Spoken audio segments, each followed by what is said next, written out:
Hello, ladies and gentlemen. I hope I'm going live about now. I really wanted to continue where we left off yesterday because, of course, there is a lot coming in for iPhone 16, new Apple Watches, new AirPods throughout the week. We also even have rumors about something that I mentioned yesterday briefly, the potential of 2 nanometer chips coming sooner than we might think. So I really wanted to do a live stream today, even though I'm absolutely tired. And I already see that Max Maximus left us a message in the chat wishing us a good stream, saying he will join in the comment section a few hours after the stream, as he usually does.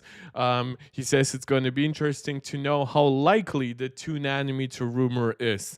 Well, how likely it is will very likely depend on us actually seeing 2 nanometer products or not in 2025. Of course, we'll see subsequent reporting. And Jan Hendrik, my only male German viewer, as I call him, joining the chat, saying good evening. Good evening to you, sir. So let's get quickly started because we actually have quite a lot of topics. If you feel like it, there's also, of course, AirPods 4 reviews by the likes of MKBHD. Or now I see his channel just calls him Marquez Brownlee, which is cool. Like liking your own names, really great. I don't feel like sharing yet my real last name here, but maybe eventually. And of course, there is just this plethora of like small tidbits of iPhone 16 as we get closer to the reviews. And then, of course, September 20th, when it actually goes on sale. Right now, iOS 18 is also hitting people. And of course, beyond all of that, as I said, there is still talk about what the processors next year might hold. Jan saying, when do I believe the watch reviews are coming? Yeah, the watch reviews might come like tomorrow, and then the iPhone reviews could come the day after, like or maybe like reversed. I don't know if Apple believes that maybe the Apple Watches are just in general, like they might be releasing on a similar date as the iPhone, but maybe like they don't have enough supply, so they will say, oh, most people will need reviews only a little bit later. So that could mean it's switched, but my bet is that both iPhone 16 and Apple Watch Series 10 reviews are all still coming this year. It's also interesting because we also have iPhone 16 and 16 Plus, and then 16 Pro and 16 Pro Max. So technically, we would need reviews of both of them, and often that happens like separately, right, by a day or so. So that doesn't even leave technically enough days in the week for all of it to come before Thursday. But who knows? Like it doesn't matter that much. I will later come to why I think reviews this year might actually matter more than in previous years, but in general, people just buy whatever is new and whatever they feel like replaces whatever they had already, right? Their iPhone, their battery doesn't work that well. They might like some higher intensity mobile games. They don't perform as much as they would want. They heard from somebody how great promotion is, but they are still on like an iPhone 11 or iPhone 12, so that they don't have it. They might live in a hot region and their phone very much overheats a lot, especially in summer. So they have heard that the iPhone 16 Pro might actually have like the best cooling ever in an iPhone, and so forth, right? So while reviews will matter a lot to those people in general, I think a lot of people will also just instinctively say, oh, new iPhone should be better than my last one, even if it's only by a little bit. Let me get it. My old one is 3, 4, 5 years old. it's time to upgrade. Jan, you're saying you're getting the Series 10 on Friday directly in store, but you cannot wait anymore. Well, for you, as you can see, the reviews didn't matter that much, did they? Right? I guess you could still cancel after reviews come out, but we pretty much understand what Series 10 will be, right? It will be a better refined Series 9.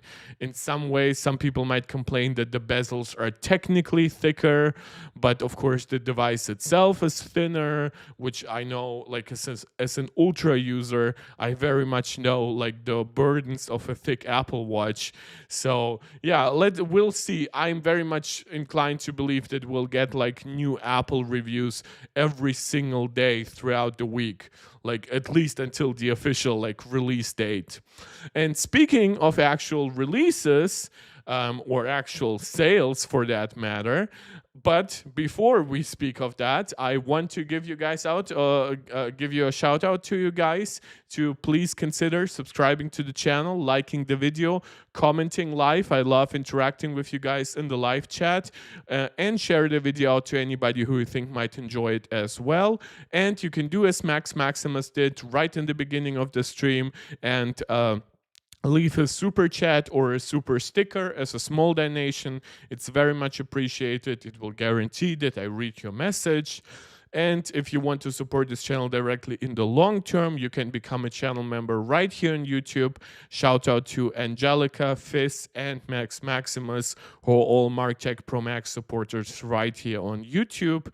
And beyond that, you can also become a supporter over on Patreon. Yeah, and you're saying, yeah, it's just to basically spend your time with something techy, right? You want to watch those videos, you want to get that information, you want to get those impressions. I fully agree.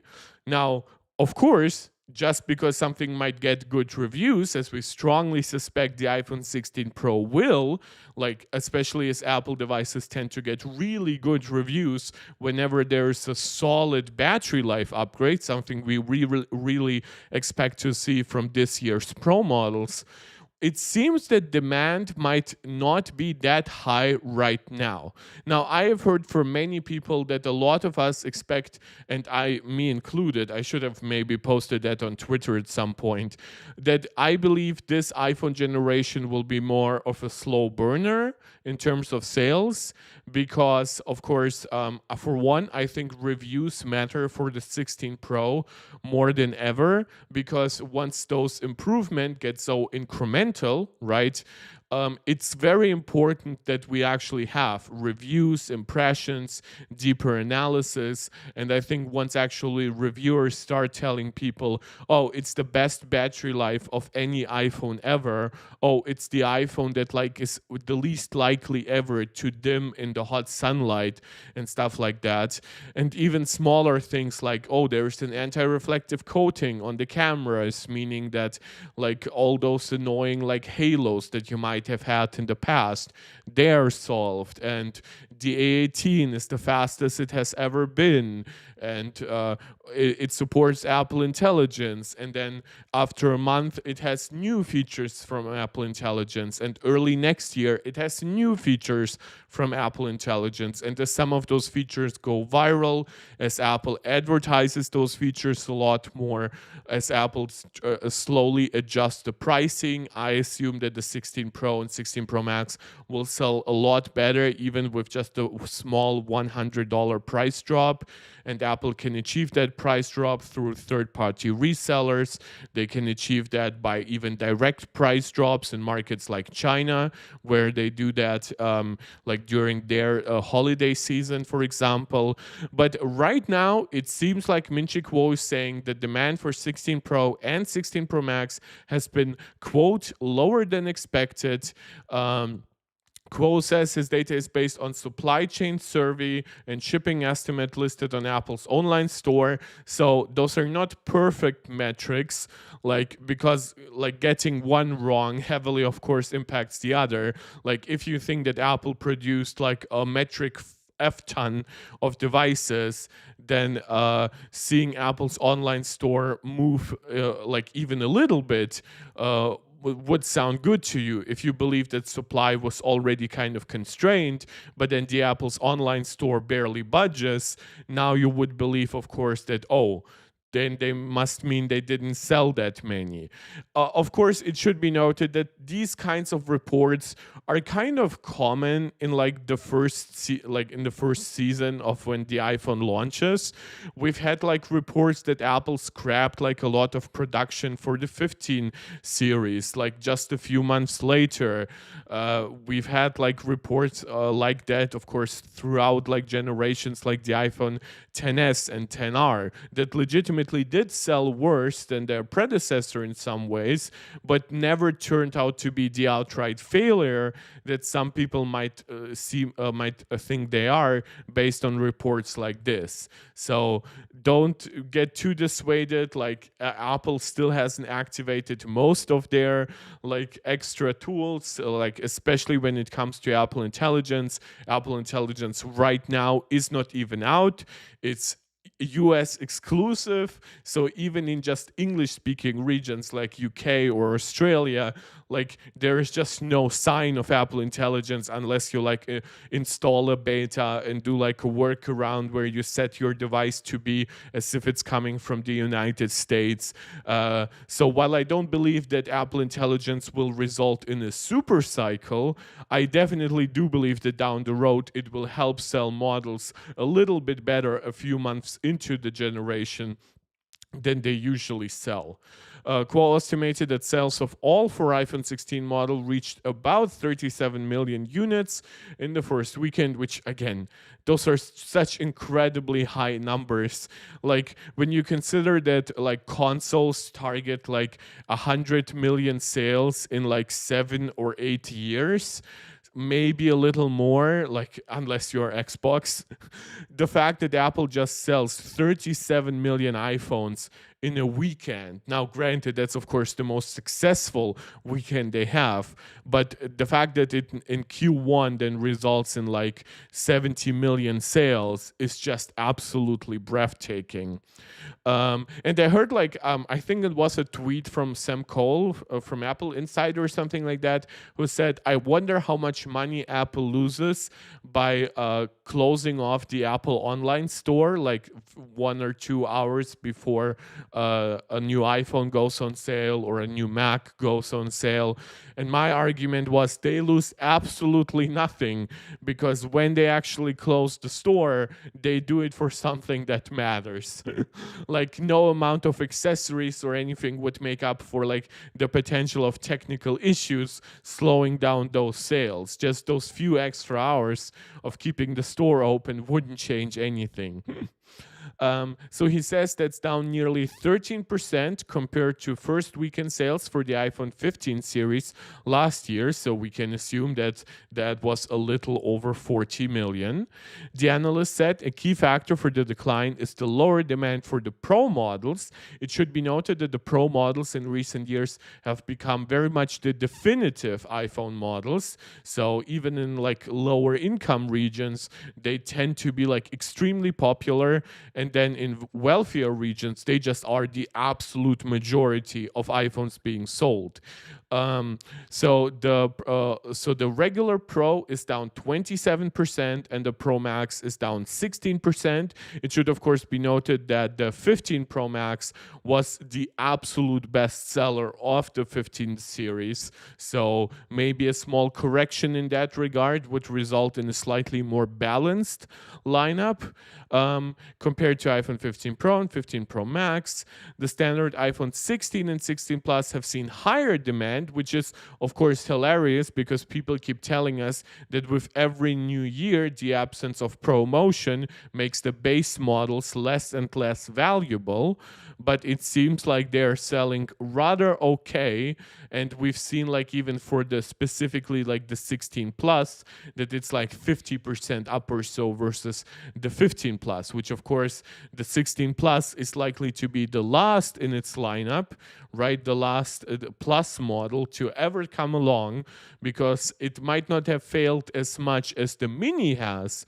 It definitely has underperformed the regular model, the Pro model, the Pro Max model. So it seems like the regular 16s are actually performing pretty well. I wonder how much is just the enthusiasm of something like new colors and a slightly new design with the new back camera, and then actually like long term the pros will sustain their sales much better, while the regular models drop off much more quickly. That's kind of how I would predict this generation to go on selling. But yeah, this is very much our early impression of sales by Min-Chi Kuo. I have criticized Min-Chi Kuo in the past for being not as reliable as he used to be with his rumors, especially his like proclivity to give us very much long-term rumors, like 2 or 3 years in the future, stuff that very much doesn't pan out, but we kind of ignore it because, oh, it's been so long, we barely even remember those rumors.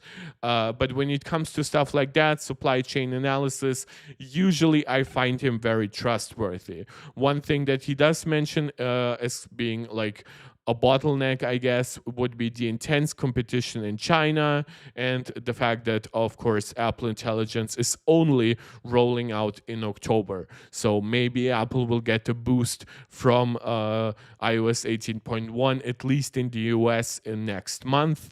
Then in December from like enabling it in other regions.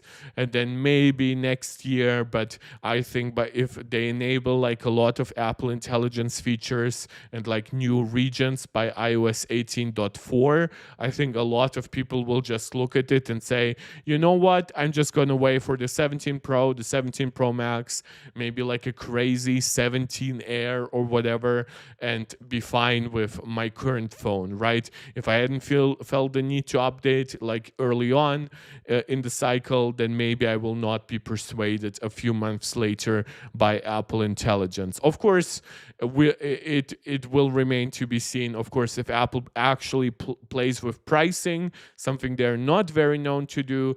That could change anything, right? Just $100 could legitimately turn this into a super cycle. It's just that Apple doesn't like to drop prices too much because that kills margins, and that also teaches consumers to expect certain lower prices, right? So that might be very much short-term gain 1 year, but then the next year it's like customers come back and are like, bro, why are prices high again? And Apple is like, well, because this generation is much more impressive. And people will be like, no, you just taught us that like we should expect good iPhones below $1,000. And Apple would be like, well, what are we to do? We actually made the device more expensive to make because we thought we could increase prices. So will we now accept like a 5% lower profit margin, a 10% lower profit margin? I very much believe they would not. Just Fat Guerrero, welcome brother to the stream, saying, I don't know, I will normally go for the pros, but this year I felt comfortable sticking with the base model. Oh, congratulations, you got the new iPhone. Funnily enough, macro photography was one of the features that mattered to me. Yeah, and a lot of people ask, why does Apple withhold certain features from the cheaper models? ProMotion, macro photography. At some point, it was like 48 megapixel main sensors, whatever, and you very much are the proof here. Or why they do so, because sometimes even a small change could make the difference. Previously, I know that with the 15 Pros, people looked even at the processor, something normies, quote unquote, don't usually do too much. But once you told them, oh, it's the 17 Pro, right, versus a regular 16, alone the branding was so different enough that people were asking themselves, oh, you know what, I can spend $200 more. I can get a much better product. The Plus doesn't seem to be doing anything crazy, right? And the Pro models have like those 3 cameras on the back, this cool new titanium material, right? But this year you have something like the ultra wide, for example, on the regular model is actually the same sensor size as the new 48 megapixel sensor on the Pros. With the telephoto, sure, you lack like the new 5x tetra prism camera, but a lot of people will tell themselves, oh, but I have the 48 megapixel main sensor that just nicely zooms into 2x. I might not even need that much more. And now I have also those great new colors to choose. The design might even be a little bit more inviting with those two cameras. The processor is about the same generation, right? Something that between 17 Pro and 16 definitely felt like it was like almost 1.5 generation in between. And now with A18 and A18 Pro, it's like half a generation at best. So yeah, I fully understand, and congratulations to your purchase. So again, cannot make any grand predictions. Like, I'm not an analyst here on what I expect those devices to sell exactly. I still would expect them to sell about the same as the iPhone 15 series. But of course, there are factors that are even hard to understand, much less control. For example, like the higher competition in China, the fact that China is increasingly pushing people towards more domestic brands just out of national pride. Yeah, so let's see how that all turns out. Just Fat saying, right, and some pro features come with compromises too. A bulkier camera module in general heavier devices. Exactly. You can also argue that the base models also got a battery life upgrade. It might not have been as substantial, for example, as it is on the regular Pro, but it's very likely to now be good enough for most people. And while promotion might be lacking, you still have, for example, the base models and the Pro models being rated for the same 2000 nits peak brightness. And Apple has talked about both regular and Pro models improving on cooling, right? So while the pros might be objectively better in all those regards, right? Maybe they sustain peak brightness better because of better cooling. They sustain performance better because of better cooling and a higher bin chip. Obviously, they're bulkier cameras, house like larger main sensor for the 48 megapixel camera and stuff like that. But in general, like for most people, those are very much diminishing returns. And even like I know a lot of people aren't happy with 128 gigabytes. But for most people, like they will just look at it and say like, oh yeah, it's the easiest, cheapest way for me to enter. Maybe my carrier gives me like a $50 like discount or something like that. Maybe if it's just part of my upgrade, I don't have to actually pay like a $200 fee or something like that to upgrade. It's just like with the regular pricing. That's all psychological effects that kind of like come together. I absolutely understand. And Zuboito joining the chat, welcome as well, brother. Let us know, have you ordered something? What are you most looking forward to seeing being reviewed, getting impressions of, stuff like that. So that's about it for some of the bad news. That's of course what my thumbnail is about, with the 16 Pro demand being down again. Doesn't mean that it's actually going to be down long term, but for the first weekend, it seems like there are some negative things here. Next is actually not much of a rumor or leak. It's just like a public service announcement at this point. iOS 18 is out today. It might actually be launching right as we speak, or like half an hour later or so. And it's compatible with iPhone XS and up, so it's actually a very, very like wide encompassing upgrade. Like even devices like the iPhone XR with 3 gigs of RAM, for example, are supported, and it has a lot of features. I know some that were pretty controversial, like the customizable home screen with the color tinting effect that I know can look pretty bad, but Apple has worked on it. And again, nobody forces you to make it look like this. You can just switch between light and dark mode. There's a redesigned control center, which I know some people didn't like the circular icons, but thankfully you can basically choose. In many ways, I have basically chosen almost exclusively like the slightly elongated, like squircle designs. So I actually have much more area to press than before. But otherwise, I'm just happy to have like multiple pages. I don't need much more than two, to be honest. But it's very, very good to not have to click into many sub menus and just have everything at your tip. And the way you can just swipe through all the individual pages is actually very good, right? Like from the second you swipe down on the control center, you can actually continue swiping to the next page. So your movements are not interrupted. Um, Josephat, features for boomers, perhaps the colors alongside AI image generation. Yeah, who knows at this point? Like, we certainly have seen that boomers have been like a very interesting generation when it comes to technology. Like, I remember how older people told us younger people repeatedly to not believe everything on the internet.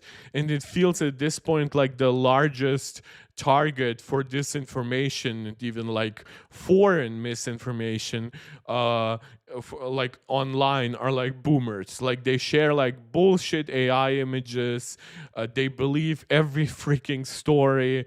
I'm very, very glad that like my family is not part of that, and even my grandma has given up on like, because she's from Belarus. Like in the past, she used to believe some like Russian propaganda, and now it's completely gone. She like fully understands just how bad and evil downright most of it is. But to see people who are like at the age of my mom, but not my mom, thank God, but like people around the age of 50, like spreading like just the most bullshit AI stuff online, it's just mind boggling to me, given that this generation has been talking to us, which granted, I'm not even the youngest kind of anymore, that like, oh, don't believe everything you see on the internet. And it's now them who believe everything they see on the internet. Yeah, it's quite interesting. Their new iMessage stuff, it's not too big in my opinion. Like RCS, for example, is a feature that I know some people in my North American audience might care about. I certainly don't in Europe. There are text effects like shake and explode. So again, nothing too major. There's the redesigned Photos app, which I have actually grown to like, but I know will be very controversial for people who initially actually explore it. It's very different in some ways from before, because it has these separate like albums almost for everything, right? Like recent days and recently downloaded and stuff like that. And sure, you could still see everything in like one continuous like recents, what did we prior called, but sometimes some stuff doesn't show up. I don't know if that's a bug. Like sometimes I download an image and it shows up in like recently edit, but it doesn't show up in the main one. I don't know. I should try it again. I don't want to give you guys a review of iOS 18, even though, of course, I've been running the betas since literally the first one. But I'm now on iOS 18.1, which does come, of course, with its own bugs, its own problems. So let me know how, like, over the next week or so, how iOS 18 is for you. I'll let you know how iOS 18.1 keeps developing for me, and then we might find some kind of like middle ground. Guys, we've been streaming for about half an hour. I just want to briefly give you a small reminder to subscribe to the channel if you like the content over here, like the video, share it out to anybody who you think might enjoy it, comment live. I love interacting with you guys, having a lively live chat, but of course please comment also when the videos been just nicely uploaded, because that helps tremendously with the algorithm. If you want to support us here directly, if you allow me to speak in pluralis majestatis again, please consider leaving a donation in the form of a super chat or a super sticker. You can see how Max Maximus did so even before the stream, and you can also support us directly by becoming a channel member right here on YouTube, or a supporter over on Patreon. Zuboy, you're asking, do I suggest to install iOS 18 today? You have an iPhone 13 and an M1 iPad Air.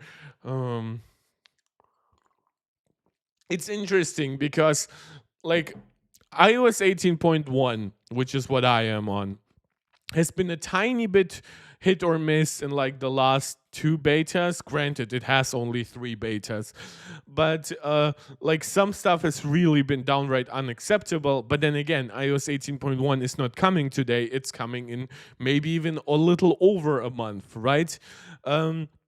So my impression of iOS 18.1 down to right beta 4 was actually very positive. So while I don't know, maybe not today, right? Today the servers might even be full, so the download will be slow anyway. But like maybe wait until tomorrow, see if there are like any big problems coming up, and then install it. But overall, I just wouldn't say there's anything that would prevent me from installing it at least in the first week. I don't know if you have any mission critical work, like something work related that you do on your devices. At that point, Apple actually does offer you the option to stay on iOS 17, and I believe still get like security updates for a month or so. But yeah, but overall, I don't see many problems, unless of course there is something in the new features, like for example the new Photos app, that you actually deeply dislike. For example, with my mom, I'm not even sure how quickly I will get her to update to iOS 18, because I'm very sure that the new Photos app will give her some headaches. So that's unfortunate, but yeah. Uh, this is often the case when there are any bigger changes inside the new iOS version. Lock apps behind Face ID, Passwords app, again, those are all pretty much self-explanatory. Distraction control is cool. You can like delete certain elements right in Safari. Sometimes it might be a nasty ad. Like good ads are usually very hard to delete that way. They will just come up when they're like reloaded. But if you're on like let's say a legally grayish site, some of the ads there are actually really badly coded, so hiding them might actually be the only way forward for you to even see what's happening on the actual website. So a very good feature actually. Borrowing from macOS, they are introducing game mode, which will like give your games all the power your device has to offer, which by the way, like I know that this doesn't really like boost raw performance too much, but I hear it really improves frame times potentially. So it might make some games that were a tiny bit stuttery actually really stable. So it will be actually interesting to see the combination of an A18 chip, better cooling, game mode inside iOS down the road, and how it compares not just to chips that are already out, like the Tensor G4 and the Snapdragon 8 Gen 3, but also newer chips, of course, like the Snapdragon 8 Gen 4, where we recently covered like the benchmarks for it, the supposed benchmarks. Um,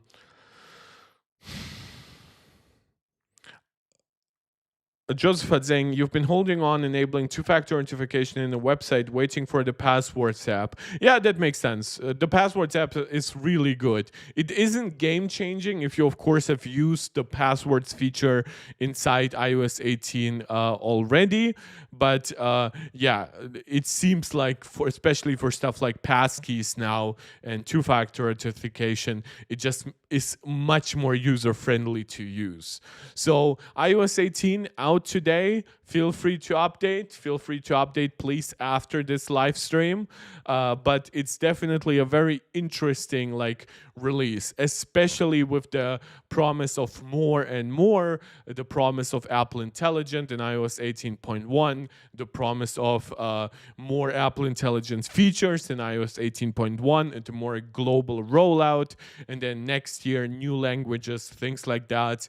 This is why I've said in the past that I believe that the Apple Intelligence like early story might last as long as 2 years, like from iOS 18 to like the introduction of iOS 20, because my belief is that only by that point will they have reached enough countries, they will have refined certain large language models, they will have introduced like devices with even more RAM to handle like very demanding, to handle even more demanding AI tasks. They will have improved the neural engine, the GPU even further.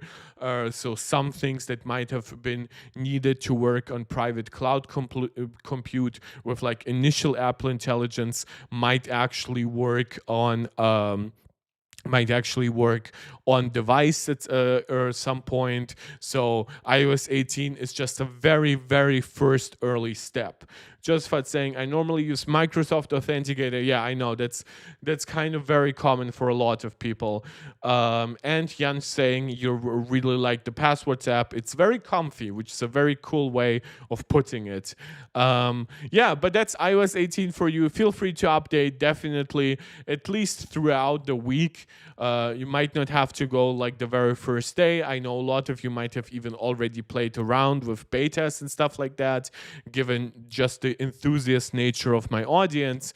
But beyond that, I'll just tell you, there's nothing bad in iOS 18 except for maybe the Photos app redesign, but you will kind of have to make up your mind on that as you actually use it. I was very negative on it when it originally came to my iPhone, but over time I've actually grown quite used to it. And of course, the new Photos app will be part of new Apple Intelligence search features where you can actually like really like in normal human language describe something that is happening in a photo or video, and it will actually find you something, not just a pet or a flower or something like that, but like legitimately you could say kids playing soccer or something like that, and it will find you a video of your kid's last soccer match or something like that, and it might even create a collage for you, and then combine it all, right?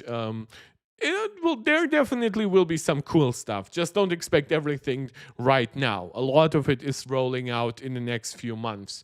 Suboito is saying you will try it on iPad first and see, and then on iPhone tomorrow. Yeah, that's actually a good approach. That's how I often handle the betas myself.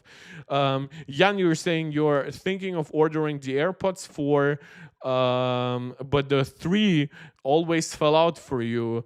And the Pros don't work because you have a silicon allergy. My God, that sucks.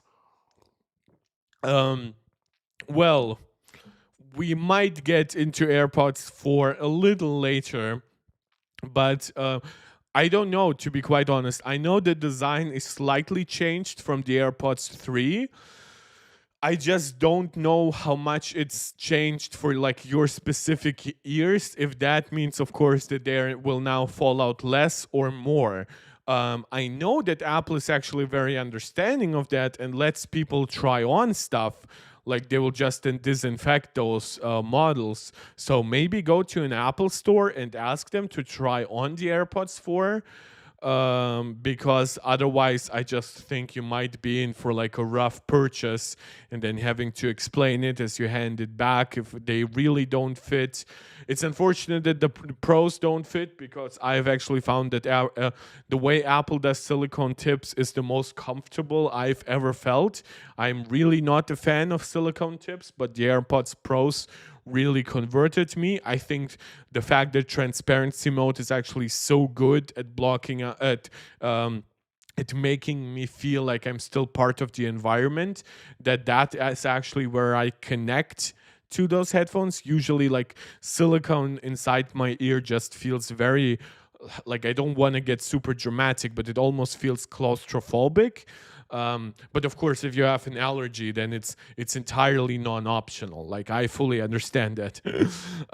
Yeah, but look for some reviews, see how much it has changed, and even better, go to the Apple Store or like an authorized reseller and just ask if you can try it on. Maybe like move your head around a little bit crazy. I don't think that they will treat you like unkindly, knowing that they want the sale, right? and explain to them, please, that also like explain them to that about the silicone allergy, and that is why you cannot buy the pros, right? Because if you tell them, oh, the 3 didn't sit well for me, a lot of people will try automatically upselling you on the pros. Please tell them that that's not really an option for you. But yeah, we actually go to the AirPods 4 reviews.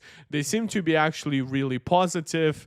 They say it's a more refined design, so everything is a little smaller. It's a narrower shape. They say it's a more secure fit, so maybe that helps you. Apple always say they target a wide range of ear shapes, and that's probably like the widest they've ever targeted. Overall, the charging case itself is 10% smaller, so it seems like Apple still is still like working very much on targeting more and more consumers. um, of course, you still have the downsides of it being an open ear design, but of course, if you have a silicon allergy, those are basically the best ones you can buy. I know Samsung has like a pair now. Um, what are the Galaxy Buds 3 that are the non-pro versions? Do they actually like, yeah, so that is like your last alternative. If apples don't fit, then you must quit, right? But the pricing is even very similar. My God, the pricing is actually extremely similar. It's almost as if they knew, but you can see that maybe that would be an option for you. So if you have like a big tech store around you, maybe beyond trying out AirPods 3, which I know you would prefer because of like the ecosystem and stuff like that, but we are not a channel that judges people for buying Samsung hardware or something like that. If it feels like you have no good alternative, maybe try out these ones. My God, why does my mouse disappear if I hover over? And even like it's such a bad website design. Bad Samsung. Bad Samsung. Oh, Jesus Christ. But yeah, you can see they aren't super highly rated. That being said, they are being rated by a Samsung audience. So maybe for 180 bucks, people just expected a little more. My God, this website is so trash. I cannot even click here. Jesus, Samsung. Like, I just used a regular mouse. It's not even my trackpad. Jesus Christ, who designs it that way? But yeah, like my ad for Samsung is over because apparently Samsung doesn't want me even to click on the alternative product, but the alternative product has silicone tips anyway. So I know this might be like a Safari issue, but my God, if you cannot build a simple button like that in HTML and you build it in some bullshit Chromium like sub order whatever, like that is completely inexcusable to me. Go F yourself, Samsung, with stuff like this. My God. Like, Apple pulls off such beautiful animations, even on like the lowest end smartphone that you can scroll around. And here Samsung just struggles to give you a simple click. Jan, you're saying, yeah, Samsung users themselves use AirPods. Yes, but sometimes nature forces us to find alternatives. Like, my mom uses, for example, like LG Buds that we got as a present with my LG TV with her iPhone. So it's definitely still possible to use other Bluetooth headphones. But yeah, I fully understand. I've seen a lot of Android users with AirPods, while I've rarely seen iPhone users. Like, I've seen iPhone users with stuff like premium Sony headphones and even a few Sony Buds, like Bose stuff, but never like Samsung or Google Buds, right? Usually, if you use Samsung Buds, you use them with a Samsung smartphone. You probably got them in some kind of pre-order for a product, and the same one goes for Google. Like, I know a lot of people have like the Pixel Buds because they came with their Pixel phone. But yeah, that's about my recommendation for you. The sound quality seems to be definitely better than even AirPods 3, so Apple definitely didn't lie. The comparison to AirPods Pro 2 does seem to still be inferior, whether that means that the actual hardware is inferior or the perception is just different because of, well, the lack of silicone tips. But yeah, it seems like the sound is cleaner, has a little bit more bass, so there's some very positive things happening too. Active noise cancellation is being described as like, well, it works, but it doesn't cancel the noise, it reduces noise, right? So I believe Marques Brownlee said that if the AirPods Pro are an 8 out of 10 in terms of ANC, these would be like a 4 or 5, which might sound like a very low rating, but don't forget that the big part of the equation of ANC is not just the fact that like how good it actually sends out anti-noise, but the actual, and this is a repeated topic today, the actual silicon tips contribute like 50-60% of the noise cancellation itself, just not the active part. And when it comes to battery life, it seems to be quite decent, inferior to the AirPods Pro, but workable. Maybe a little bit better than the original AirPods Pro, and then slightly worse maybe with active noise cancellation. So again, very, very much something that you would expect. Of course, you do have to make compromises in comparison to the AirPods Pro 2. Like you don't have like MagSafe charging for your case, especially like on the cheaper model. Again, the battery life difference. The one thing that might actually be superior is actually transparency mode, because of course here you don't just have the good microphones and stuff like that, but you also have, well, you literally are lacking the seal that kind of made transparency mode necessary on the regular AirPods Pro. Yeah, if you're somebody who really value transparency mode over everything else, the fact that you do have great microphones, even improved speakers here, but you also now have of course this kind of open design that will make it probably the best transparency mode experience you ever had. I think the one thing that I really dislike, and one thing where I really believe Apple kind of cheaped out unnecessarily, is that they only have like a force press.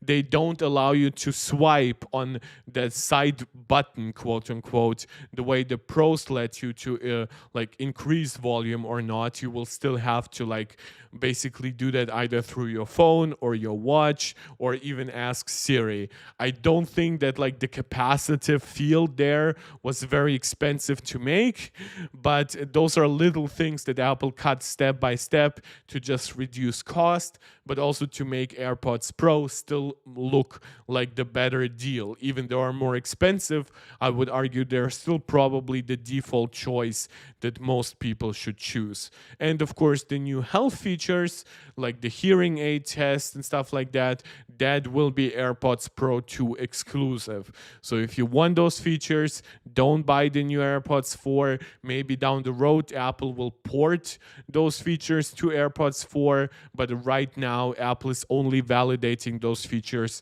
for AirPods Pro 2 hardware. Yeah, and Marques made a video on it. We can watch it maybe a little later. Or maybe tomorrow. Maybe we can just watch like reviews that come today and tomorrow, but let's see, right? You guys, please let me know what you would actually like to see me cover next. As always, we actually have quite a few people watching. Please, if you are actually enjoying the video, consider liking it, sharing it out, be engaged in the live comments. I love interacting with you guys. And beyond all that, if you want to support this channel directly, leave a small donation in the form of a super chat or a super sticker, or consider become a channel member or a supporter over on Patreon. Yeah, but likes are very much appreciated, because likes really help the algorithm. So if you could boost up to a few more likes, that would be very, very cool. Next are some super small stuff before we actually get to the biggest stuff I have prepared today. First, and it's very quickly to cover, iPhone 16 doesn't include stickers in the box. Jan, you're telling me to watch the reviews. Watch the reviews. Well, right now we only have one big review, and it's for AirPods 4. So maybe we get like Apple Watch review tomorrow. It would be like a nice double feature. Huh? Otherwise, if you really want me to do it today, feel free to send that in the form of a super chat. That might change my mind a little bit more, of course. I'm a content creator. I have to make my time worthwhile. That's how it works.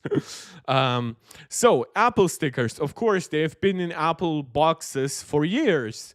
And not anymore. They have gone the way of the charger, at least on the iPhone side. iPads still come with the charger.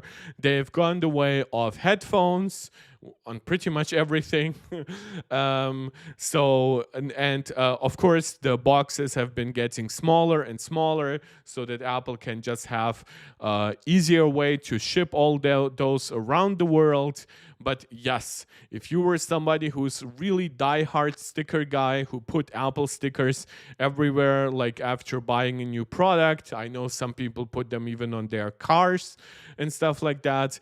This is gone. This is done for the same reasons as removing the charger, with just cheaping out. No, I'm actually one of those losers who believes that Apple removed the charger for ecological purchase reasons. I apologize. I know there are economic reasons in there as well, but I do believe that the ecological reasons matter more, especially as we hit very much diminishing returns on newer hardware. Chargers can last way longer than a singular device. Devices can share chargers now that a lot more chargers have several ports. But yeah, that's a completely different discussion, maybe for another day. But yeah. uh, if you were somebody who still really at least look forward to Apple stickers in the box, those are now gone. They are part of Apple's environmental goals to be carbon neutral by 2030. They also said that the 16 and 16 Pro packaging is now entirely fiber-based. Of course, they've talked about like using more recyclable materials inside. For example, they talked about how the aluminum internal cooling structure inside the 16 Pro and 16 Pro Max is like made out of entirely recycled aluminum. So that's all really cool. And then, of course, as they try to just make the boxes smaller, even something as basically imperceptibly thin as Apple stickers kind of have to go. Again, you can like it or dislike it. Maybe Apple will make it an option to get them somewhere else, but at least by default in the box, they do not ship any longer. However, the company says that stickers will only be available to iPhone 16 buyers upon request. So that's for the official Apple sites. If you go through a third party, then you're out of luck. So if you go still to an Apple store, that's basically your way to get them. Josephat, it's sad to see a lot of people chastising Apple for their focus on environmental goals. It's like when people get triggered when they find out someone is a vegan. Exactly. Like, I have lived as a vegan for almost 4 years of my life. Like I was not militant about it. Like I didn't try to convert people or anything. But the amount of vitriol that I faced, like my grandma thought I would literally die because of it. Like I just don't understand it, why people have to, like, I don't live vegan anymore. Like I like meat still, and some life changes basically made me like go back to it just psychologically. Of course, physically I'm still very much capable of eating without meat and just taking some B12 subsidies.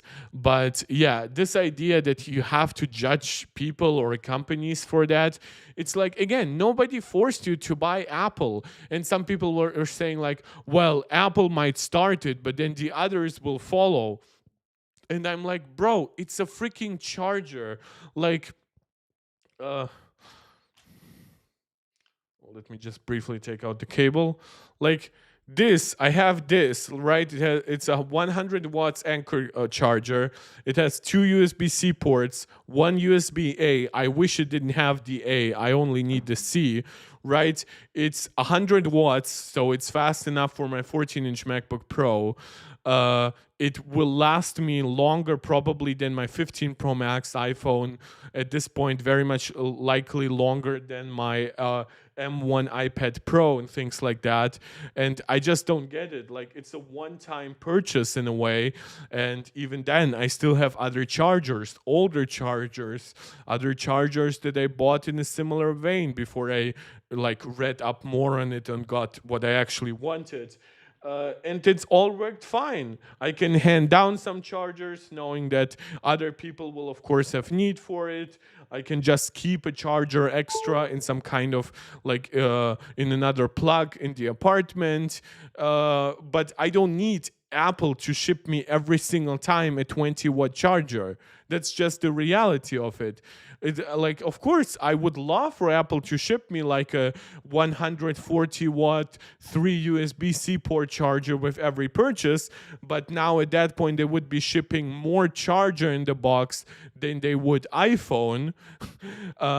Even the MacBook chargers, like even the new gallium nitride 140 watt charger is still like ridiculously big, but I understand why they need to ship at least one in there, because you are unlikely to have a charger as advanced as that. But I wish they would at least make it a dual port charger. So yeah, Josephat, I 100% agree. I think there is plenty to criticize when it comes to removing stuff, but when it's very clearly associated with just like how much electronic waste is out there, and chargers and cables are a big part of it. Now with cables, at least you can make the argument a cable will likely only survive as long as like an iPhone, right? If your iPhone lives for 7-8 years, it's very likely that the cable you got with it, unless you didn't use it, dies, right? It's just, I see that even with the cable that I use with my iPhone to charge it while I use it as a video camera for my streams, it will break at some point. Like, I just don't treat it very nicely. That's not the braided cable that came included. I believe my mom just took that cable at some point, even though she doesn't have a USB-C iPhone. But let's see where that cable actually is. But like that older non-braided cable style, will be breaking at some point. And Angelica, or Martech Pro Max supporter right here on YouTube, saying hello to us all, and that she joined us right after work. Welcome to the stream.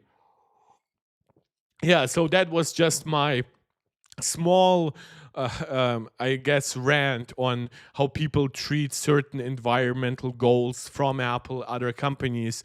I personally don't find anything bad about like just making the box still pretty, still durable, but make it smaller, make it lighter, make it easier to ship, and reduce whatever just basically prevents you. Like, I don't even need like any of the paper instructions that might still be in there. I don't like just how big the Apple Watch case boxes are at this point. Like, that design made sense when the Apple Watch originally came out and Apple wanted to make it look a little luxurious. But I was very happy when they said, like, during the Apple Watch Series 10 announcement, that they really shrunk down the box at least a little to make sure that it like complies with some of their other environmental goals. Guys, by the way, thank you so much for leaving so many likes. We now have as many likes as viewers. That's always very, very cool to see. Let me just briefly make sure on my iPad that the stream is working fine before we get into more and more important topics. Let me briefly look. The last kind of public service announcement that I have that isn't, again, it isn't a leak or rumor or something like that. This comes directly from Apple. It's about the iPhone 16 Pro battery. We have, of course, seen even in Apple's official breakdown of the iPhone 16 Pro that it's very likely that we do have this new design with a metal casing on the battery and higher density and stuff like that. basically most of what was rumored, and it seems like that is now being reflected in the replacement fee for the battery on both the the smaller 16 Pro and the 16 Pro Max. So out of warranty replacements will now cost you $120, while basically every other iPhone will cost you $100. Obviously, that is a stark contrast to the $29 it cost in the battery gate times. But with the iPhone 10, 10s, and 10R, you're at $90. iPhone 11, 11 Pro at $90, 12, 12 Pro, 13, 13 Pro, $90, and then from iPhone 14 and up, it's $100, and now with the 16 Pro, it's $120. Obviously, the smaller LCD iPhones, iPhone SE, iPhone 8 and older, they're all still at $70. Makes sense. Their batteries are actually like sometimes less than half the capacity of like the 16 Pro. So when you just look at it might actually be that the battery replacement on the 16 Pro is technically a better value than the $69 here. But at least 69, I can just say nice, right? If I would just want to be really childish. But yeah, this is basically a public service announcement as well. So if you are somebody who really cares about stuff like that, like replacement fees, potentially even down the road, you might do it yourself. Now that Apple, of course, makes it much easier to do repairs and upgrades, I guess, yourself if you want to call exchanging a battery that. But now it will cost you a little more. So if all the other stuff might have stayed very much similar in price, this is where you feel the new tech, maybe some inflation, but I doubt that it will prevent you from buying the Pros to know that it's $20 more expensive to change the battery. Given that you are actually less likely to change the battery maybe as quickly as you did in the past, because now you do have the better cooling system that will, of course, be a big boom for the battery life health down the road. And of course, you have the higher capacity, so each cycle might actually last longer. So that might actually be very, very beneficial to long-term battery health. So even if you switch the battery down the road, maybe you only do so now after 4 years rather than after 3 years. So if you want to see some value in that, maybe that's a perspective you could take. Josephat saying Apple Care, it's looking like a better deal. Yeah, the fact that Apple didn't like dramatically increase Apple Care prices in recent years definitely is a good sign. For smaller repairs, smaller exchanges like that, it's definitely good. I don't know what like at what parameters Apple like exchanges your battery under Apple Care. Like I know they do so if it falls below 80%. But you're very unlikely to hit below 80% here, even like in the 2 years. So I don't know if Apple Care will help you specifically with that, but with everything else, it will definitely be of help because, of course, you don't just get Apple Care for an eventual battery exchange. You also get it to just like repair your device if it actually happens to break. But that's the last piece of news, and the last thing I actually do want to cover a lot, and I actually should bring up something that I did have on the screen yesterday. TSMC roadmap 2 nanometer. So that's a time for all of you chip fanatics to get really active. I know that most of you really prefer my channel for that kind of like talk and rumor and stuff like that, and seeing basically where it takes us. I know that a lot of you love the detailed breakdowns of chips and the nodes they run on, the architectures they deploy, how much power they consume, and things like that. So for iPhone 17, and to a lesser or more degree, depending on how you want to see it, depending on how you believe the release schedule of Macs will look like next year, there is the potential for Apple to adopt 2 nanometer chips.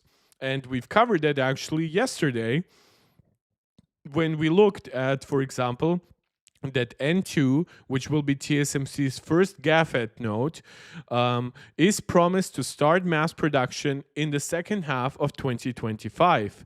Now, of course, second half of 2025 does not guarantee a release for a device in second half of 2025 or even Q4 of 2025. A good example in here is that TSMC believes that production for N3, in this case N3B, started in Q4 of 2022. And of course, we only saw iPhones with an N3B processor in September of 2023. Now, of course, that Q4 is of course a little bit different than H2. H2 technically could start like in the 1st of July, and maybe if Apple pushes iPhone like releases by around a month, they at least could make the A19 Pro very much a part of the 2 nanometer design. That's of course speculative. And a lot of rumors have said in the past that N3P, which is right now scheduled for now basically to hit production second half of 2024, would basically go into next year, and then iPhones would have plenty of supply of N3P, which is like 5% better than the N3E that is now powering the A17 Pro. While if you look at N2 versus N3E, we're actually looking at like 15% improvements and even up to 30% power reductions. So definitely, if you had to choose a product like a chip between N3P and N2, you would choose it to be on N2, unless of course supply for N2 was so limited that it prevented you from even selling as many devices as you would want. So most rumors said, given that H2 2025 is right on like razor's edge on making it on time for like an October iPhone 17 Pro, for example, that it just wouldn't come, right? And it seems like some recent rumors might actually agree a little bit more with my optimism. Of course, it should be noted, there are still challenges associated with it. The new ultra small process with like extreme ultraviolet lithography that is needed for it, the switch from FinFET to GAAFET transistors, it's all a big switch. But that being said, they did demonstrate 2 nanometer to Apple in December of last year. So that's around a 2-year gap between like presenting that design to actually shipping it in a device. It would be called, of course, N2, 2 nanometer. Apple would be likely the very first purchaser, followed by NVIDIA. I know some people have speculated in the past that NVIDIA would become as aggressive in using new nodes as Apple, but we already see with Blackwell that will still be on 4 nanometer that isn't the case. NVIDIA cannot afford low supply for whatever they ship, because they know that then that will result in them losing market share to the likes of AMD or even Intel. And second they lose market share, there is a big chance that a lot of like AI developers don't just switch to somebody else. Some might still stick with NVIDIA, but in the meantime, they might start exploring some of the development tools by the other companies. So they might become less reliant on CUDA, and NVIDIA cannot afford that. CUDA is a big part of their success. They need to have like this commanding 60-70% market share so that nobody gets the idea that it's very easy to switch to AMD or Intel, or maybe at some point even to a supplier like Apple. Who knows what Apple does with their neural engines at some point. So NVIDIA definitely doesn't seem to be hyper aggressive in, for example, adopting 3 nanometer. Apple has now been on 3 nanometer for well over a year. N3E will now be very much available to everyone because it's in such good supply, and Nvidia still is using N4P for Blackwell. So while their next gen next year, which would be like a mid-gen refresh that would be very much still focused on data, on cloud rather than consumers, that one will be 3 nanometer, but it might actually take them a full 2 years from now to create a consumer graphics architecture that is built by default on 3 nanometer, or at least like something like 18 months. So Apple definitely still the most aggressive company when it comes to deploying new nodes, having very deep cooperation with TSMC. But who knows? Maybe Nvidia is like super aggressive and actually skips a lot of 3 nanometer and jumps to 2 nanometer. You never know. Um, a 2 nanometer production equipment has been brought into and installed at the Baoshan plant since the second quarter. So if the yields are actually really surprisingly good, then this kind of timeline would make it possible, right? But again, a lot of positive things have to come together. They will enter trial production in the third quarter, which is earlier than the market's expectations for the fourth quarter, which again, it might seem like small differences, but like a difference of potentially 3 months could literally be the difference between Apple even considering making the A19 Pro on 2 nanometer or not, right? It is interpreted as speeding up to ensure a stable yield before mass production. It seems like 3 nanometer has been off to actually a pretty good yield. So if 2 nanometer holds on to that and they avoid some of the mistakes that they made with N3B, they might actually have a pretty successful launch. It's also suggested that Apple may have reserved all of TSMC's 2 nanometer capacity. I pretty much can guarantee you that, yes.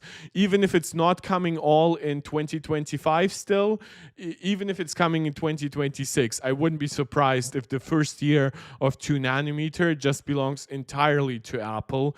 And maybe if Apple just like delays their own adoption by a little bit, right? We've talked about the roadmap.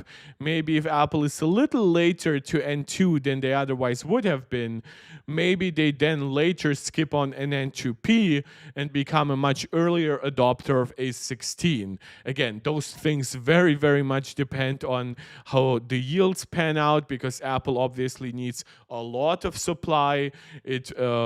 It also depends on just how aggressive TSMC is in doing that. So Apple being like a very early financial backer is very important here, because these factories are getting more and more expensive, and the jumps from node to node are actually in ways getting smaller and smaller. Like when you look at A16 versus N2P, we're now at 8 to 10% performance leap. So nothing of the 15-20% that we have talked about in the past. In fact, if you look at even older nodes like 28 to 20 nanometer and stuff like that, this is where we had like 30-40% jumps. So those days are definitely gone. So the TSMC 2 nanometer process will be mass produced in 2025, and the advanced process technology will continue to be proud of the group and will be adopted by major customers Apple and AMD. I assume they mean the pride of the group. It's a translation. Wafer manufacturers such as TSMC cannot develop advanced packaging technology alone, and the importance of the ecosystem is increasing by the day. It depends on close cooperation with ecosystem partners such as materials, equipment, silicon intelligence, IP, and electronic design automation. Again, when it comes to like those more complicated dual die designs, for example, that Nvidia is now pushing, yes, that very much depends on cooperation. Apple has mostly stuck, except for the ultra chips, with like just one die, no chiplet design or something like that. So Apple might actually benefit from the fact that their chips are in a way simpler. At least like the smaller M series chips and the A series chips. So that might actually help them. It may be limited to the iPhone 17 Pro models. I should say, if there is any chance of 2 nanometer next year, I do not see it coming to the regular 17 models pretty much whatsoever. I just see it coming to the 17 Pro models because supplying it for all iPhone 17s would just be like impossible in my opinion. So just giving it to the 17 Pros, which of course still make up the majority of the lineup, and giving a further differentiation reason between the 17 Pros and the regular 17s. Of course, maybe then an even potential better cooling system, more memory, of course, all the other Pro stuff, even though ProMotion will stop being Pro exclusive next year, still, that would go a long way to make the 17 Pros more attractive, let's put it that way, versus the regular 17s. They will likely mean the expected ultra thin model that has been dubbed the iPhone 17 Air would not get the chip. Yes, unless it's like a super niche production thing, but this one is also rumored to just focus on thinness and whatever. Maybe the high efficiency of 2 nanometer could help with that, but I assume that whatever Apple is doing with the iPhone 17 Air might have to be ready in terms of like design a little earlier than even the rest of the lineup, because whenever Apple targets a new design or even like an entirely new product category, usually that has to be finished a little bit further in advance, because you never know in actual production when you will hit some potential issues, quality control stuff, maybe some logistics supply issues for certain materials. So I wouldn't expect the iPhone 17 Air to have a 2 nanometer based processor. Yeah, that's about it for today. I know we've covered quite a lot. I do think I'll quickly watch actually the AirPods 14. My God, that is still quite some time off. I'll be pretty much old by the time AirPods 14 come out. Given that they are updated like every 3 years or so. So that's like, let's say at least 2 decades from now, maybe 3. So let's see what Marquez has to say. It's a short video. Please, as always, if you're watching this and you haven't yet done so, please consider liking the video, sharing it out to anybody who you think might enjoy it. Subscribe to the channel, comment. I love interacting with you live, but also leave a comment once the video has already been uploaded. And beyond that, if you want to give us a small donation in the form of a super chat or a super sticker, feel free to do so. It's very much appreciated, gets reinvested right back into the channel. And if you want to support this channel directly in the long term, please consider subscribing to Patreon or becoming a channel member right here on YouTube. Shout out to Angelica, Fizz, and Max Maximus, who are all MarkTech Pro Max supporter right here on YouTube. I think I'll keep him at 1.1, 1.2. Wait, connect to custom? Yeah, just give me 1.15. I think Marquez doesn't speak too quickly. And just always let me know how the audio and video quality works for you. So there's 2 types of people in this world. Either AirPods fit in your ears, or AirPods don't fit in your ears. There's 2 types of people in this world. You either love silicon tip in earbuds, or you hate silicon tip in earbuds. I hated silicon tip in earbuds, but AirPods Pro definitely changed my opinion. I still would prefer to not have silicon tips and still get all the benefits of silicon tips, but I do know, of course, the limits of physics that are at play here. There's 2 types of people in this world. People who really need noise cancellation, and people who don't really care about it. I need it. I have talked about it on Twitter a little bit. I actually have a mild tinnitus that is caused by very loud noises, like by a rock concert or something like that. So I usually have grown accustomed to wearing at least one AirPod Pro unit, quote unquote AirPod Pro bud, in 1 year, right, the year that usually faces towards the loud noise, and I put that one at noise cancellation, and that way I can avoid getting headaches and stuff like that while I'm out with friends and things like that. And it has grown to the way that people around me have gotten so accustomed to it, that they actually, like, even in normal conversations and stuff, I sometimes will still wear an AirPod, but now it will be set to transparency mode. So yeah, and Joseph, you're saying you feel the exact same way about silicon tips. Yeah, like, it for many of us, it has been a journey similar to how it was accepting larger smartphones. I still would say I would love to have an iPhone 5 size device that still gives me all the performance, all the battery life that I want. Maybe that one could be a foldable and actually then fold out into a Pro Max device or something like that. But again, I do understand the limitations of physics, and just when you consider how much space like the 3 cameras would take up on a device like the iPhone 5, it's just like, it's impossible.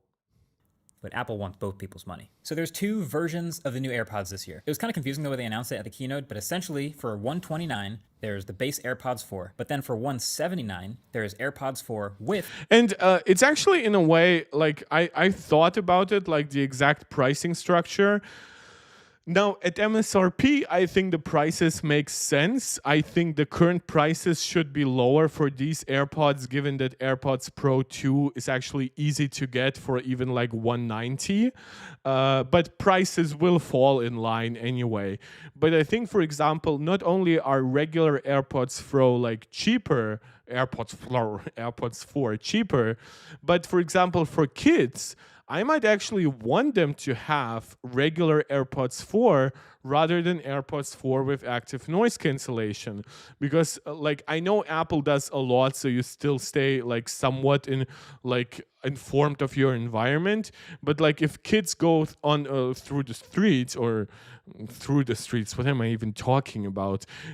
When kids cross the street, like, I wouldn't want them to have ANC on, and I wouldn't even want them to have a model that has ANC. So in that regard, I save some money and actually get some like peace of mind with it. I know it's like a small thing, but never forget that people think like that once they have kids, once they have elderly parents that also have to have certain considerations. I've talked about how like the Apple Watch SE, for example, makes getting a cellular model much more attractive for somebody who wants like a model that their elderly parents can use. So if they ever fall or have some other health emergency, now the Apple Watch can actually inform them about it and even call the ambulance automatically. Noise cancellation. But that is not the only difference between them.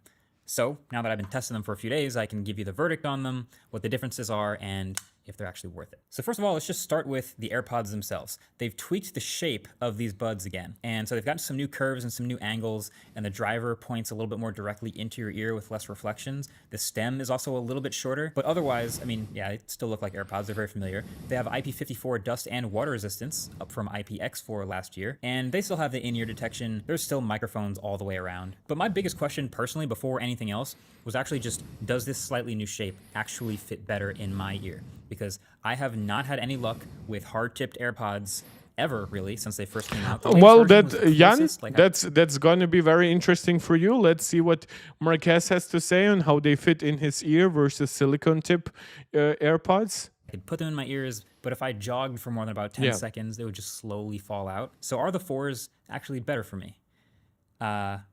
Slightly, but not really. That lines up with how Apple even describes it. It's like 10% like narrower in some ways or whatever, like the shape is ever so slightly adjusted. I'm somebody, I like these are obviously not AirPods, these are ear pods, but like I actually don't have much issue with hard tip stuff, but I wouldn't, for example, want to rely on these or even like AirPods 3 or 4 during a regular workout. I, for example, am somebody, I didn't like the first generation of AirPods, and with it, the second generation, I really started liking AirPods with AirPods Pro, and I was really happy that for many people who like need hard tip designs, Apple was still offering like AirPods 3. So actually seeing this upgrade and the fact that like we might look, for example, at all the cutbacks that Apple made on AirPods 4, like the $130 version versus AirPods Pro 2. But don't forget that AirPods 4 at $129 are not the ones replacing AirPods 3, because AirPods 3 did start at $170, $180. They are actually replacing the previous AirPods 2 in the lineup at that $120, $130 price. And in that way, they're actually a massive upgrade. So if Apple knows that AirPods 2 were still like selling, of course, AirPods 4 are now an immense upgrade for people looking for headphones in that price range. In my ears, I was trying to, okay, let's see if this is actually better. I kind of twist them a little bit, do the classic, like, get them seated in my ear, but it's not for very long. They still slowly, even when I'm just sitting around, slowly feel like they're coming out of my ear. So I think if you had problems with previous AirPods, you'll probably still have problems with these. But if they fit in your ears, then these will also fit in your ears. Now, all of what I've said so far is true about both the base AirPods and the active noise canceling version. They're the same size, same shape, and everything. Like, you can't tell the difference from the outside of the buds. Where the differences start, though, is this new case. So let's look at the case. The case is a little bit smaller. It is USB Type-C, thank God. But with the base version, that's it. It's just a case with USB-C. With the noise-canceling headphones, the case also gets a small speaker at the bottom, so it can chime when it's charging, and they make a noise when they're lost, and they have little quality of life stuff. And yeah, by the way, I believe I've said during this video once that they both don't have, like AirPods 4 don't have MagSafe. I should have said that the AirPods 4 without ANC don't have MagSafe or wireless charging. Wireless charging on the back as well, which is super convenient. One thing I've noticed, though, it doesn't have MagSafe anymore. I think because this case is too small. Just slightly yeah, it's a wireless charging device. It's not a MagSafe compliant device. Too small now. So the last generation of AirPods. By the way, this does go against, like, I know that people like Vadim Yurif from MaxTech have said time and time again that at some point Apple Watches would be like MagSafe compliant and stuff like that. And while I could see Apple introducing like Qi charging abilities on Apple Watch, like Apple Watch itself is just too small for actual MagSafe. Unfortunately, I would love to have just one MagSafe puck that charges my iPhone, my AirPods now, and my Apple Watch. I know that there were rumors that MagSafe in this shape could actually come to the iPad. It didn't. We know, of course, that MagSafe on Macs means something entirely differently.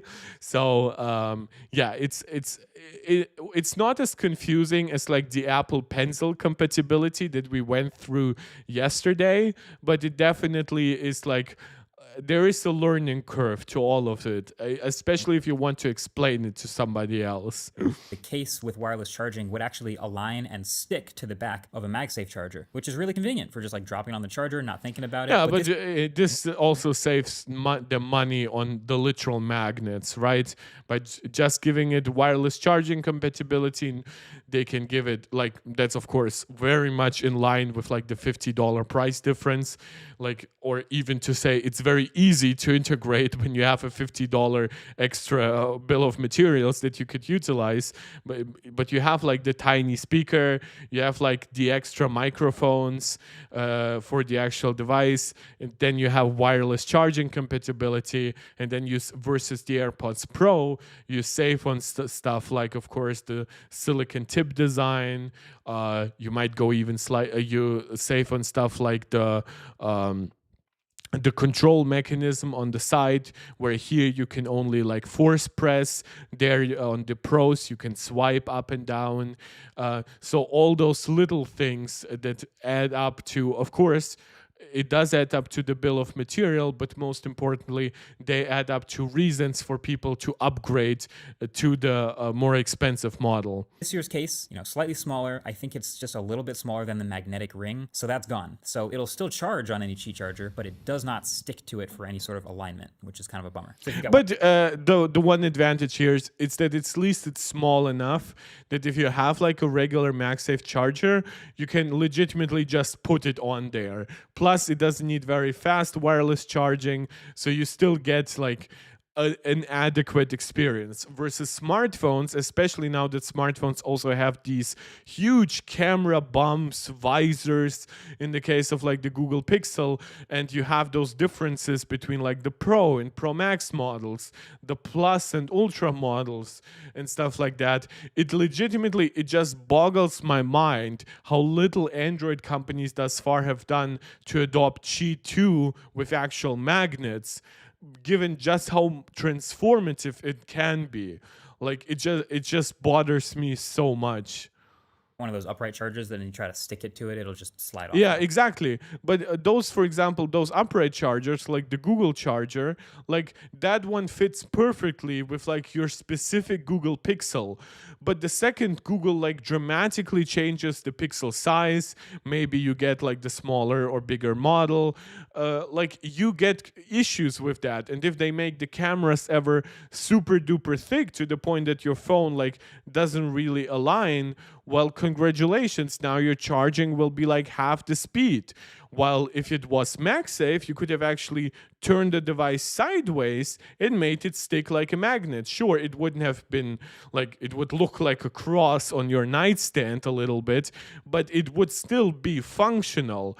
Versus, yeah, so again, it works a little bit for a small device like AirPods, for a cheaper device, but I just hate the idea that, for example, with the Galaxy S25 Ultra, I still haven't heard rumors about them finally adopting MagSafe 2 or a Qi 2 with magnets. It's just mind-boggling to me. So USB Type-C, upside, MagSafe gone, downside. I also have noticed, and maybe it's just because they're brand new, but it feels like the magnets holding them into the case or just feels more secure. I think that's a good thing. And this case still works with Apple Watch puck chargers, by the way. Fun fact. This isn't a normal Qi charger at all. It literally only charges Apple Watches and AirPods. But hey, they still do magnetize, so maybe that's worth something. And then for the hidden feature, How? It's like, what? How? Maybe it's just the rubberized surface where it sticks a little? That's nobody's interesting. mentioned in any of the presentations or keynotes or anything. Remember the back of AirPods 3? There was a little pairing button. Yeah, so if you were manually also pairing it to a phone or something like that, you would hit this button. That is gone from the new AirPods 4 case. So where did that go? And it turns out now it's a hidden capacitive touch area kind of right underneath the pairing light on the front. So you can double tap here, then it starts blinking, and that initiates the pairing mode. Which, by the way, I have thick fingers. Like this is such a better solution than the button. Yes, it requires you to think a little more because you don't see a literal button. But the idea I can tap, double tap, like this small button was somewhat difficult to press in. So that's really good. And even it being on the front is just really cool. Actually, a triple tap will allow you to start a factory reset of the buds. So no longer a physical button, kind of a hidden trick, the more you know. But the biggest question that I'm sure most people are actually wondering is how good is the active noise cancellation on these new AirPods, should you actually choose to get it, without going AirPods Pro with silicon tips? Is it actually good? So my point of reference is going to be AirPods Pro 2. Obviously there's lots of other earbuds that have ANC, but just sound quality, apples for apples wise, that's probably the most direct comparison. And I'll say, while these are impressive, they are definitely not as good as the Pros. They're just not. And this is most definitely because of physics. So since the hard tip doesn't absolutely perfectly fit inside my ear one-to-one, it just means there's a little bit of air gaps around the outside of it. There's a little bit of sound that can make it from the outside into my ear, literally around. But as I mentioned before, like some people like really don't like the discomfort of it might be more psychological almost to have like your ears filled up. This is why I'm such a big fan of the transparency mode and the way that Apple has like vents to like regulate the pressure almost. I say almost, that's exactly what they're for. But yeah, this idea that like why is Apple still making this design, in my opinion, it makes a lot of sense still. Under the earbud. So whether it's white noise or street sounds or voices, the ANC clearly works, and it does a good job of basically lowering the background noise so you can hear whatever you're listening to better, but it's not.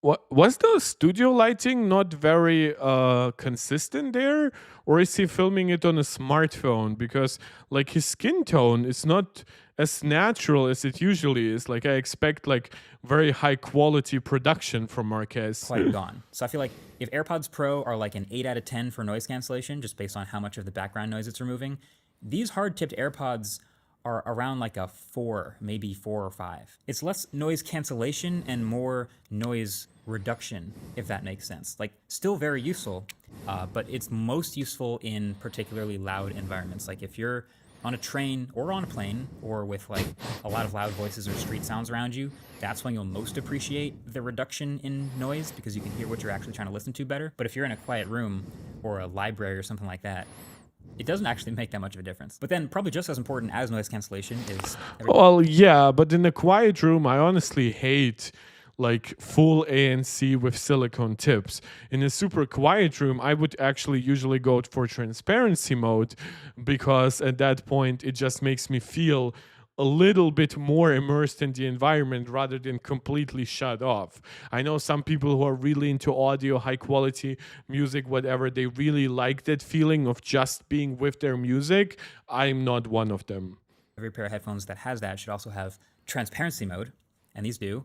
And this might be the best transparency mode I've ever heard on any AirPods. Sounds supernatural, probably because literally some of the outside... Oh, by the way, guys, small public service announcement again. Apple releases iOS 17.7 with security fixes as an iOS 18 alternative. So to any of you who might have been thinking about like, oh, do I need to get iOS 18 or something like that? You definitely do not absolutely have to. So iOS 18 is now out. With it also now macOS Sequoia, visionOS 2, iPadOS 18, watchOS 11, and of course we even had some updates for like AirPods not too long ago that would make it compliant with all the new iOS 18 features. tvOS 18 has been updated, and of course a lot of big third-party apps are now getting updated because from today on you can have your apps officially updated with support for iOS 18. So if you're somebody who really thought about having to get iOS 18 to still be on like the latest security releases, Apple is giving you some kind of kindness right now with iOS 17.7 as being an option as an iOS 18 alternative. Environment noise is already getting in, and so what it boosts in through the microphones should sound just like it. Some other small tidbits about these. Battery life does technically get slightly worse with ANC on, so it's rated for 4 hours, still respectable. But a total of 20 hours with the case, with noise cancellation. These also now join AirPods Pro with USB-C as the only other headphones to have the ultra-low latency support for vision. But somehow no AirPods Max, which is so insane. Pro. So thanks, H2 chip. And then precision finding is useful, but that speaker does really help if they're kind of underneath something or inside a bag. True. You need to find it, but don't really have a visual on it. Love having the speaker on the case. And then if you were paying really close attention in the last Apple keynote, you might have caught that there was actually also an AirPods Max refresh alongside these. But I use the word refresh like very lightly just because all they really did was make it USB Type-C and some new colors, and that's it. Literally, that's it. They didn't do any other, no mesh updates, no case updates, no on-off switch, no material updates, no driver updates, no sound quality changes, no new features, no H2 chip, just USB-C. That's absolutely ridiculous. And I will Yeah, especially since they also said like, oh, those are still just $549, and I'm like, really? You upgraded basically not at all, and you don't even have the decency to drop the price by $50. Like, yeah, the AirPods Max upgrade was downright insulting. not be reviewing those headphones. But what I did see is some comments of people asking, like, wait, what is the H2 chip even all about? Like, does it matter that the new ones didn't get the H2 chip? So let me just break down what. It matters least on the AirPods Max because obviously they do benefit from the over-ear design and the benefits that has for stuff like noise cancellation.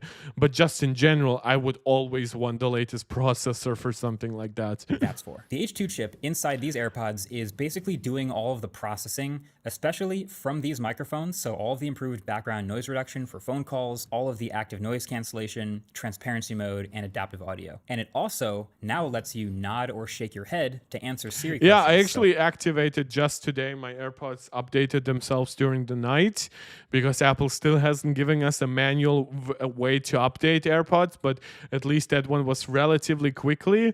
I haven't yet, like maybe I should get somebody to call me and then I'll not or not and see where that how that works, how well that works. If there's like an incoming call and it announces a new call, you can literally nod your head to answer it instead of talking out loud. Or if you get a text and Siri asks, do you want to respond, but you don't want to, you literally just shake your head. It actually works super well. But then it's also just a matter of principle. Like there's no way your brand new flagship $550 over-ear noise canceling headphones shouldn't have all the latest and greatest parts internally and externally. Especially since like you have a $130 product, which is literally more than 4 times cheaper, do have it. But here we are. But anyway, the sound quality of these new AirPods is perfectly solid. Some people were surprised at my opinion about this last time, but the AirPods 3 did take a pretty respectable step up. And while they're still, I believe even like Quinn from Snazzy Labs liked it somewhat. I know he's like an audiophile in that regard, so he wasn't like super duper nice, but he also was like, yeah, it works. No EQ anywhere, and there's not a whole lot like of customization. like he was notorious for like hating the sound quality on AirPods 2 if I'm not mixing him up with somebody. So this being better than AirPods 3 does give me some of course hope. Now that being said, there is no like dramatic like design difference here, like there's no planar magnetic like drivers or whatever, so they will be slightly better. They're not groundbreakingly better, like they're not like 20-30% larger the drivers or anything. So while there is like cleaner sound, better bass or whatever, they will not be just as good as AirPods Pro 2, and they will not be as good as of course much more premium solutions To the sound. They do a good job of sort of being decent at everything, because these have to do phone calls and podcasts, which have a lot of vocal frequencies, but they also have to do movies, and they also have to do music, and they're kind of just tuned to be solid at everything. Yep. So overall, $129 for the base AirPods, $179 for the AirPods with active noise cancellation. Now you know all the differences, now you know what they do and how good they are at it, and you can choose which one you want for yourself. Me personally, I'm AirPods still Pro. a silicone ear tips person just for my own earpods. Like they fit in my ears just for my own earpods. Oh, because those are earpods. Those are AirPods. so much better. The seal is so much I think he meant just for my own ears or just for my like my own buds preference. better. It makes the noise cancellation dramatically better. So I'm still leaning AirPods Pro for myself. Matter of fact, you can get AirPods Pro on Amazon for like $199 right now, so it's only $20 more. Even than like these, $190. but I still think people will happily save the $20 and get the hard tip ones. They still get beat in individual categories by others in the wide world of other earbuds available out there. Like some will have a better fit in the ear, which will be better for working out and running and stuff. Some others will have better battery life, and even some others. And for like if you want like a really cheaper, like those new Beats buds, I believe they're like what, $90 or something like that. Beats by Dre. I hate that they still keep the by Dre. It's like hasn't been by Dre for literally years. Jesus, Kardashian stuff. Beats Solo Buds, $80. Nice. Beats Studio Pro, $350. So there are definitely alternatives to what Apple offers. still technically even like somewhat inside the Apple ecosystem. They've given them a lot more leeway recently, like their chips are optimized for like Android fast pairing and stuff like that, but they still work really well inside the Apple ecosystem. Will have better sound quality, especially for music. But these are still AirPods, which means they work best with the ecosystem, with the seamless switching between all of the Apple devices in your life, and they still have that sort of generic, useful frequency response across the range for everything. True. That's what they're good at. Now, if you're thinking of They're picking not up a too new pair of bass AirPods, but heavy you don't or love something the like that. dental Yep. floss look, well, then channel sponsor Dbrand has you covered with their new. No interest, no interest in Dbrand or something like that, unless they want to be a sponsor over here. But I very much doubt that. Yeah, that's about it for today's video. I think we've covered basically everything that was kind of interesting and like a lot of smaller tidbits. Yeah, you'll see like all the small changes that come with iOS 18 itself and all the apps that are getting updated for it. Like there are no like at least no extra reviews came out, which is very encouraging. Like if there is like new Apple Watch reviews tomorrow, I would like to review those reviews with you together. I will now be I don't actually know if there are like 18.1 updates or something like that, but I will keep an eye on if I can update any of my devices today. Of course, features like sleep apnea detection just got FDA clearance, so there is a nice buildup of stuff that is coming together for the release of all new hardware, new software. So we have some very interesting like few weeks and months ahead as we look into iPhone 16, 16 Pro reviews.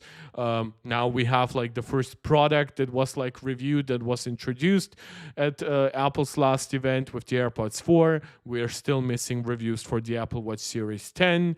We will even look into features like sleep apnea detection down the road, and I might tell you how it works on my Apple Watch Ultra 2, though I don't know if it's coming to Germany, like how quickly. I know they said that Germany would be one of the first regions to get it, so maybe that means it comes right away with the United States.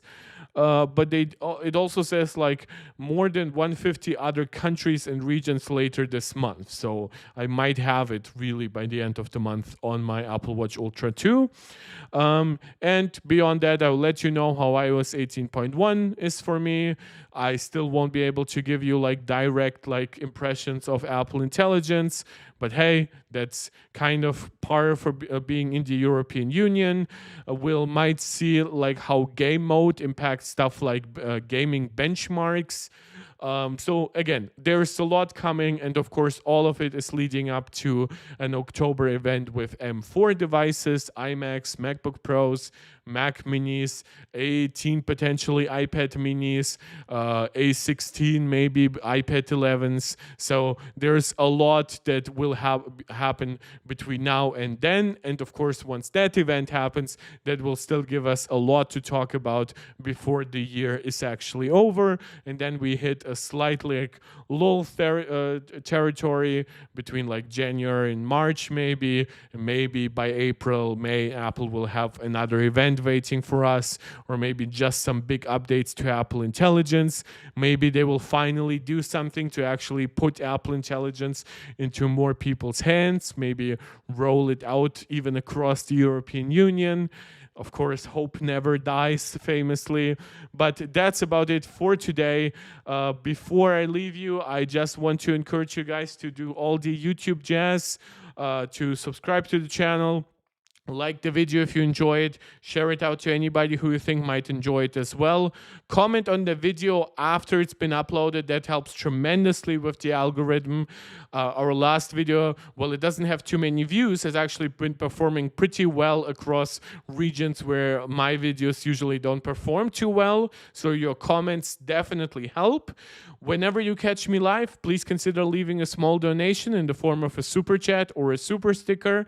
Every small help is appreciated, gets put right back into the channel. Of course, if you want to support this channel directly in the long term, you can do so also by becoming a channel member right here on YouTube or becoming a supporter over on Patreon. And of course, feel just free to follow me on Twitter, to interact with me there, to share ideas there. I love having more lively interactions with you, having more stuff to talk about, more stuff to share. That's very, very cool for me. So I'm looking forward to the next stream.